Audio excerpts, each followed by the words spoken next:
Hey, what's up everyone? Justin Lucas hanging out here in Mexico. And I want to talk to you today about jerkbait fishing. You know, we have the Bassmaster Classic coming up at Grand Lake in the first week of March this next year in 2016.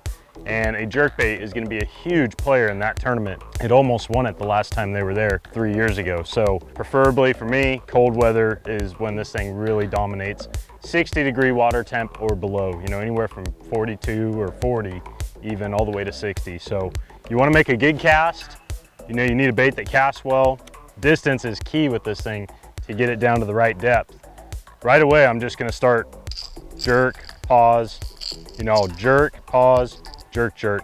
And you got to remember to let the, you know, give line back to the bait. So if you just hold it and your line's tight, you're bringing that bait towards you and it's not working the way that it should, the way that it was built to work. So jerk and give line back and pay attention to your line, because when one gets it, your line will actually jump. You'll see it jump almost like a worm bite sometimes.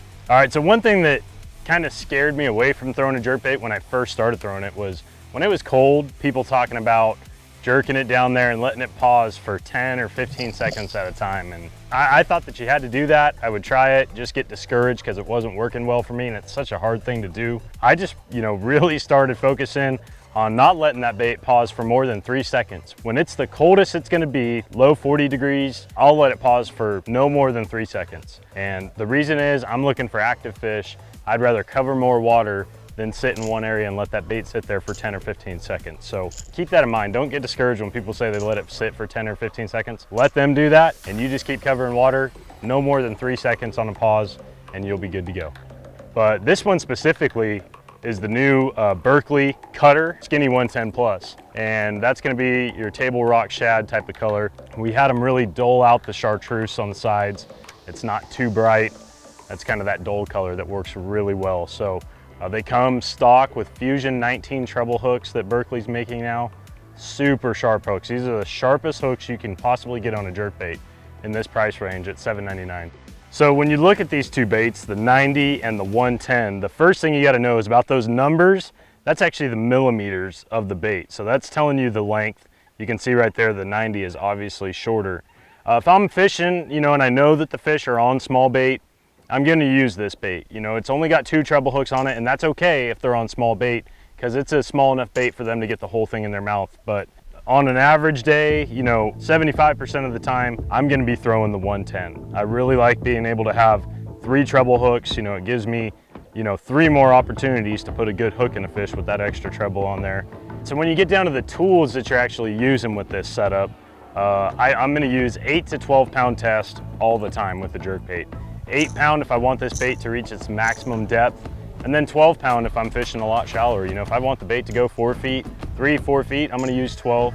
And if I want it down there in 6, 7, 8 feet, I'm gonna go down to 8. As far as reels go, this is a 7-to-1. I recommend either a 7-to-1 or a 7-to-9, you know, as fast a reel as you can get away with, because you wanna be able to pick up that slack quick when you're jerking. And then when you look at the rod, you know, obviously you have 3 small treble hooks, number 6 size treble hooks.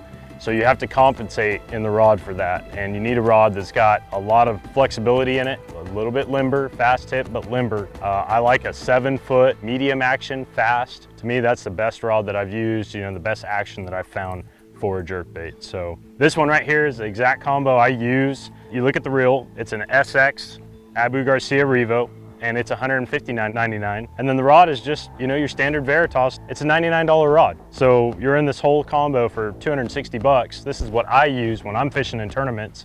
You don't need to spend a lot of money to be a good jerkbait fisherman. It's important to keep in mind when you're fishing a jerkbait that you do need a few different colors.